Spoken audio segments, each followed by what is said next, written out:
मेरा नाम सायरा है। आज मेरी शादी का दिन था। मैं दुल्हन बनी बैठी थी। बारात आने ही वाली थी। मेरी छोटी बहन मरियम तैयार होकर बहुत खूबसूरत लग रही थी। मेरे बाद अब मरियम का नंबर था, इसीलिए हर किसी की नजर अब मरियम पर थी। मेरी शादी मेरे खालाजाद से हो रही थी। बस उसी दिन मेरी फुफ्फो ने मेरी छोटी बहन को पसंद कर लिया कि वो अपने बेटे इफ्तिखार की शादी मरियम से ही तय करेंगी। शादी में मरियम बहुत खूबसूरत लग रही थी। शादी के बाद फुफ्फो ने अपने बेटे इफ्तिखार से बात की तो उसने भी माँ के फैसले पर खुशी का इजहार किया। हम चारों बहनों में बिलाशुबा अल्लाह ताला ने मरियम को सबसे ज्यादा हुस्न की दौलत से नवाजा था। मेके में शादी के बाद हमारी पहली दावत फुफ्फो ने की और अपने फैसले से आगाह किया।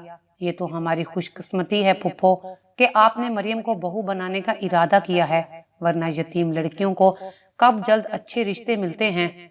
उन दिनों वो ज्यादा अमीर ना थीं, लेकिन हमसे खुशहाल थीं, क्योंकि मेरे वालिद की वफात को 6 बरस से ज्यादा अरसा गुजर चुका था। मेरे वालिद एक सरकारी महकमे में क्लर्क थे। उन दिनों क्लर्क की तनख्वाह कम हुआ करती थी और ईमानदारी के सबब हमारा गुजारा वालिद साहब की तनख्वाह पर मुश्किल से होता था। बस सफेद पोशी का भरम कायम था, लेकिन कुछ पस्से अंदाज न कर सके थे। अब्बू के बाद हमने कठिन वक्त देखा, मगर अम्मी ने सफेद पोशी का भरम कायम रखा था। अम्मी ने लोगों के कपड़े सिलाई करके हमें जवान किया था। फुफ्फो ने जब मरियम का रिश्ता मांगा तो अम्मी खुश हो गईं। अम्मी को कोई एतराज ना था। खैर से मरियम की मंगनी फुफ्फो के बेटे इफ्तिखार से हो गई तो अम्मी की फिक्र में कमी आ गई। अब अम्मी मुतमईन थी, क्योंकि बाकी 2 छोटी बेटियां अभी छोटी थीं और वो दोनों पढ़ रही थीं, एक छठी और दूसरी 7वीं में। तखार का मुस्तकबिल रोशन था। उसका इंजीनियरिंग का आखिरी साल था। अम्मी से कहा गया था कि जो ही हमारा बेटा सालाना इम्तिहान देगा, शादी की तारीख रख देंगे। इसी तरह दिन गुजरते गए। इफ्तिखार भाई के फाइनल पेपर्स हो चुके थे। उन्होंने कहा, मुझे थोड़ा सा वक्त और चाहिए। अच्छी नौकरी मिलने की जल्द तवक्का है। मुलाजमत मिलते ही शादी की तैयारी शुरू कर देंगे। मरियम को अपने मंगेतर से मोहब्बत हो गई थी। अम्मी चुपके चुपके थोड़ा बहुत जहेज बनाने में लगी थी। उन्हीं दिनों इफ्तिखार को अचानक बैरून मुल्क जाने का चांस मिल गया और वो इस मौके को गंवाना नहीं चाहता था और मरियम को उसकी जुदाई के अंदेशे डराते थे। मरियम ने बहुत सी ऐसी कहानियां सुन रखी थी कि लड़का बैरून मुल्क चला गया तो वहां का होकर रह जाएगा, वहां किसी और से शादी कर लेगा, मंगेतर इंतजार की आग में जलती रह जाएगी। वालदा ने फुफ्फो से बात की तो वो बोली, देखें, मेरे बेटे के मुस्तकबिल का सवाल है, बस एक दफा इफ्तिखार को जाने दें, हमें मजीद 1 साल का वक्त दे दें। 1 साल बाद आएगा, तब तक हम भी शादी की अच्छी तैयारी कर लेंगे। हम कोई गैर नहीं कि आपको हम पर भरोसा नहीं है। फिक्र ना करो भाभी, 1 साल तो पलक झपकते गुजर जाता है। मैं जुबान देकर फिरने वाली औरत नहीं हूँ। फुफ्फो के तसल्लियों पर अम्मी ने एतमाद कर लिया। इफ्तिखार बैरून मुल्क चला गया और मेरी बहन उसके इंतजार में अपने अंदेशों से लड़ने के लिए अकेली रह गई। इफ्तिखार भाई ने सऊदी अरेबिया जाते ही अपने दूसरे भाई को भी बुलवा लिया। उसका एक गैर मुल्की कंपनी से 3 साल का मुआहदा हो गया था। दोनों भाई खूब कमा रहे थे और वो तकरीबन सारी कमाई घर भिजवा रहे थे। उस कमाई से उनके घरेलू हालात खूब से खूब तर होते चले गए। दौलत से इंसान की आजमाइश होती है। उनके तो मिजाज ही 7वें आसमान पर पहुंच गए। अब जब भी फुप्पो हमारे घर आती, इस किस्म की बातें जरूर करती कि फलां ने अपनी बेटी को जहेज में गाड़ी बंगला दिया है, लड़की भी डॉक्टर है, लोग सोच समझकर रिश्ते करते हैं। कभी कहती दुल्हन वालों की तरफ से सास और नंदों को भी जेवर दिए जाते हैं। लड़की वालों की तरफ से मैं एक शादी में गई तो लड़की वालों की फराग दिली पर हैरान रह गई कि उन्होंने सास को 10 तोले के कड़े और हर नंद को 2-2 तोले के कड़े दिए और तमाम रिश्तेदारों को कीमती जोड़े दिए। लोग बड़ी धूमधाम से बेटियां रुखसत करते हैं। अम्मी उनकी बातें सुनती तो दिल थाम लेती, सोचती इनको क्या होता जा रहा है। क्या दौलत आ जाने से इंसानों के मिजाज इतने बदल जाते हैं। तरह तरह की बातें सुनकर भी अम्मी खामोश रहती। कभी फुफ्फो को कोई जवाब ना देती, बस कहती थी कि देखती हूँ कि आखिर कब बिल्ली थैले से बाहर आती है। फिर एक दिन अम्मी को इन बातों का मकसद समझ में आ ही गया, क्योंकि फुफ्फो ने एक अमीर घराने की लड़की देख रखी थी और अब किसी बहाने से ये रिश्ता खत्म करना चाहती थी। वो जब भी आती ہر بار کی طرح نئی نئی باتیں سنا جاتی تاکہ امی کا دل کسی طور برا ہو جائے۔ جب پھپھو آتی میرا دل سناٹے میں آ جاتا کہ جانے اب کیا کہنے آئی ہیں۔ امی بیچاری ان کی خوب خاطر تواضع کرتی، بھاگ کر جاتی، کسی اچھے ہوٹل سے ان کے لیے کھانا لے آتی اور ساتھ میں میٹھے میں آئس کریم لازمی لاتی، کیونکہ پھپھو کو آئس کریم بہت پسند تھی۔ عزت و تکریم میں بھی ہمارے گھر والے کوئی کسر نہ اٹھا رکھتے تھے، لیکن ہوتا وہی ہے جو نصیب میں لکھا ہوتا ہے۔ اس طرح ایک سال گزر گیا اور ایک سال بعد افتخار گھر آ گیا۔ پھپھو نے اس کا دل ہم لوگوں سے پھیرنے کے لیے اپنی طرف سے جھوٹی باتیں سنا دی اور کہا کہ جب سے تم باہر گئے ہو وہ لوگ عجیب عجیب شرطیں کہہ رہے ہیں، لگتا ہے مریم کا رشتہ ہم سے بھی زیادہ امیر خاندان میں کرنا چاہتے ہیں، لالچ میں آ گئے ہیں، یا شاید رشتہ نہیں دینا چاہ رہے۔ تب افتخار نے کہا کہ میں خود جا کر مومانی سے بات کرتا ہوں۔ افتخار کے تیور دیکھ کر پھپھو سہم گئیں، کہا کہ یہ بڑوں کا معاملہ ہے، تم مجھ پر چھوڑ دو، میں خود سنبھال لوں گی، تمہیں ان سے بات کرنے کی ضرورت نہیں، تم معاملہ اور خراب کر دو گے اور ہم ہلکے پڑ جائیں گے۔ وہ اگر شرط کی بات کر رہی ہیں تو ہم بھی کچھ شرائط لگا دیں گے، وہ خود ہی رائے راست پر آ جائیں گی۔ اتنے عرصے منگنی رہی ہے، اب رشتہ توڑنا کوئی مذاق تو نہیں ہے، اگر بیٹی کا رشتہ کسی اور جگہ کرنا تھا تو پہلے دن ہی انکار کر دیتے۔ افتخار کو یہ سن کر برا لگا، اس نے ماں سے زیادہ بات کرنے کی ضرورت محسوس نہ کی، وہ تو آیا ہی اسی واسطے تھا کہ اپنے وعدے کا پالن کر سکے، وہ اپنی منگیتر کو نہیں بھولا تھا۔ انہی دنوں مالک مکان نے امی کو مکان خالی کرنے کا کہہ دیا، کیونکہ ہمارا مکان کرائے کا تھا۔ امی جان نے وہ مکان خالی کیا اور وہ ایک دوسرے محلے میں کرائے کے مکان میں شفٹ ہو گئیں۔ پرانے محلے میں ساری خواتین امی سے ہی کپڑے سلواتی تھیں، یہاں آ کر مالی حالات اور بھی خراب ہو گئے، یہاں کسی سے بھی واقفیت نہ تھی۔ والد صاحب نے اپنی زندگی میں 2 پلاٹ قسطوں پر خرید رکھے تھے، جن کی قسطیں انہوں نے اپنی زندگی میں ہی ادا کر دی تھیں۔ امی کا خیال تھا کہ ایک پلاٹ کو فروخت کر کے دوسرے پر مکان تعمیر کروا لیں گی۔ چھوٹے بھائی کا آخری تعلیمی سال تھا، امی کو انتظار تھا کہ وہ ملازمت پر لگے تو پھر ایک پلاٹ بیچ کر اس رقم سے دوسرے پر گھر تعمیر کروا لیں گے۔ پھپھو نے پکا ارادہ کر لیا تھا کہ اپنے بیٹے کی شادی کسی اور جگہ کریں گی، مگر بیٹا رشتہ توڑنے کے لیے راضی نہ تھا۔ پھپھو دل میں ارادہ کر چکی تھی کہ جو بھی ہو میں یہ رشتہ توڑ کر ہی رہوں گی، دیکھتی ہوں کیسے ہوتی ہے یہ شادی۔ پھپھو نے دل ہی دل میں نئے منصوبے بنانا شروع کر دیے تھے۔ بیٹے کے کہنے پر پھپھو شادی کی تاریخ لینے آ گئیں، ساتھ یہ بھی سنا گئیں کہ اب ہمارا سوسائٹی میں خاص مقام ہے، دیکھو لڑکی کو خالی ہاتھ نہ بھیج دینا ورنہ لوگ باتیں بنائیں گے، اور ساس نندوں کو بھی کچھ زیور دینا ہوگا ورنہ ہمارے مہمان ہنسیں گے کہ کن لوگوں میں رشتہ کر دیا ہے۔ امی نے ان کی باتوں کو تحمل سے سنا، انہوں نے پائی پائی جوڑ کر مہمانوں کے لیے کھانے کا انتظام اور شادی کا خرچہ اکٹھا کیا تھا۔ امی نے ہم سے مشورہ کیا سوائے مریم کے۔ بھائی نے کہا ماں آپ فکر نہ کریں، ایک پلاٹ بیچ دیں اور پھپھو کی حیثیت کے مطابق مریم کی شادی کریں تاکہ ان کی جگ ہنسائی نہ ہو۔ جب میں کمانے لگوں گا تو مکان کی تعمیر کے لیے پیسے اکٹھے کر لوں گا۔ اس وقت بیٹی کی زندگی اور خوشی کا معاملہ تھا۔ افتخار بہت اچھا لڑکا تھا، اس کا مستقبل تابناک تھا۔ والدہ نے کچھ غور و خوض کے بعد بھائی کو پلاٹ فروخت کرنے کی ہدایت کر دی۔ بھائی نے بھاگ دوڑ کر کے پلاٹ کو اونے پونے بیچ دیا کہ مریم کی شادی کی تاریخ رکھی جا چکی تھی۔ والدہ نے پھپھو اور ان کی بیٹیوں کے لیے سونے کے ہلکے پھلکے زیور کے کنگن بھی بنوا لیے۔ ان کا خیال تھا یہ سب کر کے بیٹی کے لیے زندگی بھر کی انمول خوشیاں خرید لیں گی۔ ادھر مریم ماں کی فضول خرچی پر سلگ رہی تھی اور ادھر افتخار کے فرشتوں کو بھی خبر نہ تھی کہ اس کی والدہ صاحبہ کیا گل کھلاتی پھر رہی ہیں۔ مریم مایوں کا اٹھن لگانے سے پہلے ہی زرد پڑ گئی تھی۔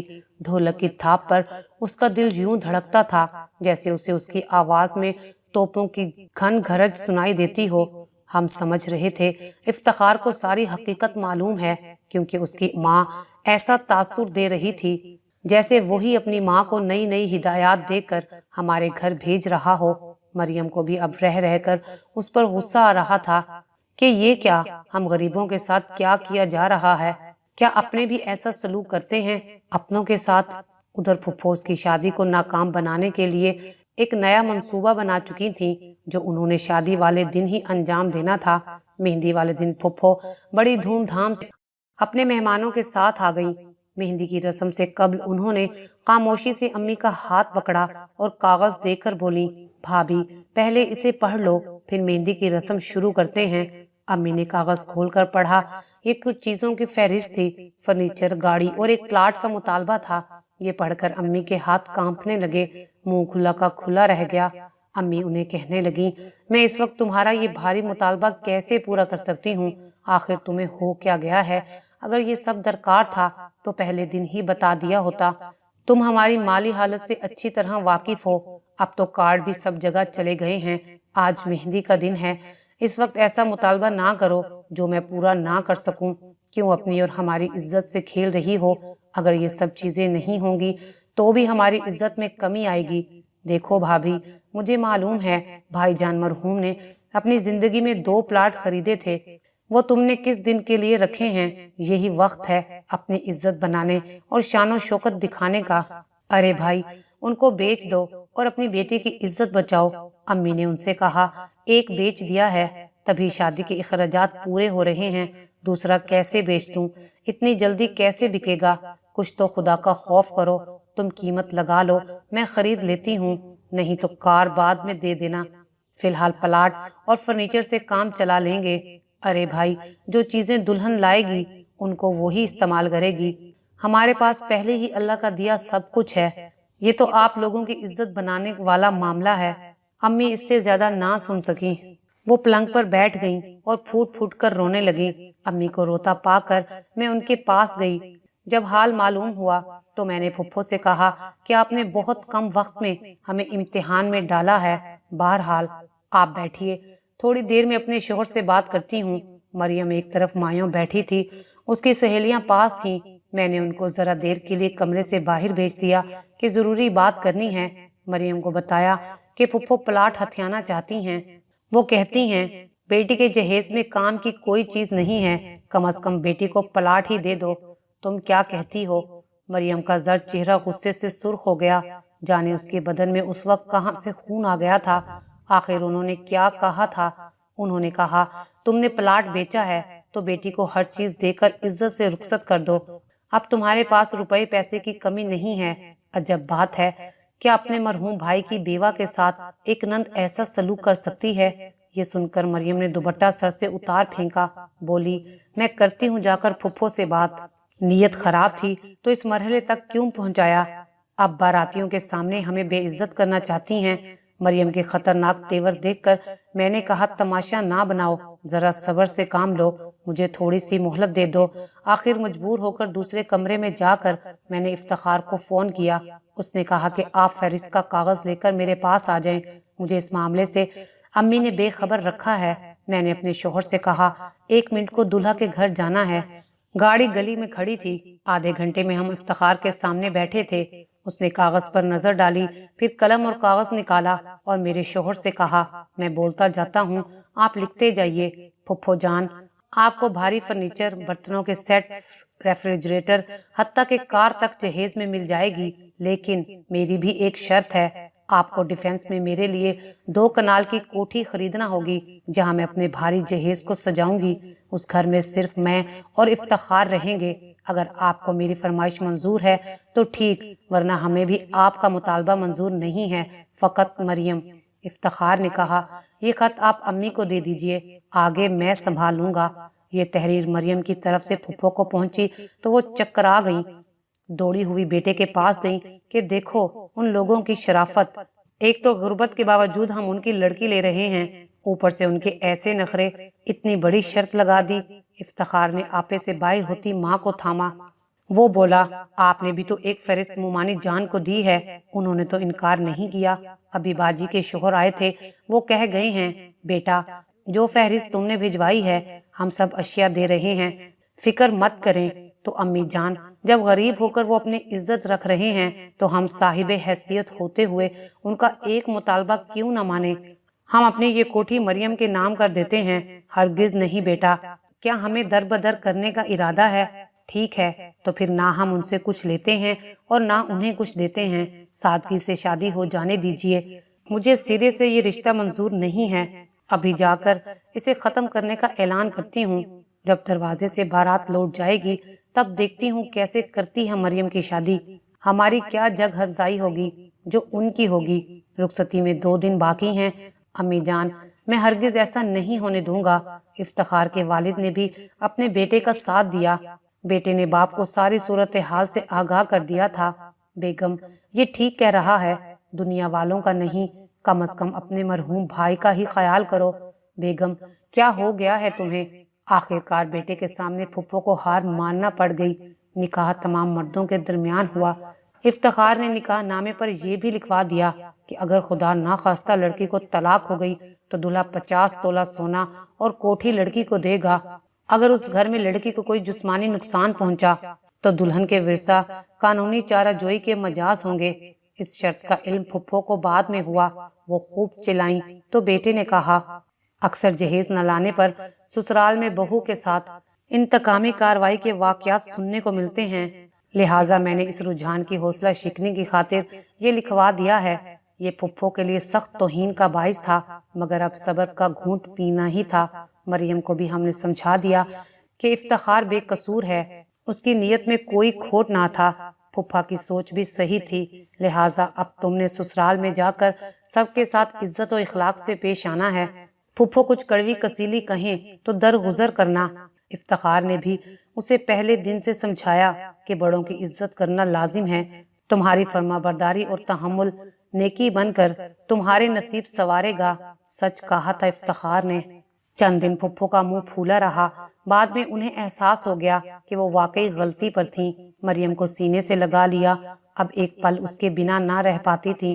कहती थी कि कितनी नादान थी मैं, जो इतनी अच्छी लड़की को ठुकरा रही थी। मेरी आंखों पर लालच की पट्टी बन गई थी। फुप्पा ने भी इफ्तिखार से कहा, शाबाश बेटे, तुम तालीम याफ्ता हो, इसलिए इंसानियत के पासदार हो। मुझे तुम्हारे जैसे बेटे का बाप होने पर फख्र है। ये एक तालीम याफ्ता नौजवान की फरास्त थी जिसने मरियम जैसी मोहब्बत करने वाली खूबसूरत लड़की की जिंदगी में दुखों की बजाय खुशियां भर दी। वरना हमारी फुप्पो ने तो कोई कसर न छोड़ी थी। बाद में फुप्पो ने अपने किए की अम्मी से भी माजरत कर ली थी और अम्मी ने उन्हें माफ कर दिया था। आज हम सब एक हंसी खुशी जिंदगी गुजार रहे हैं।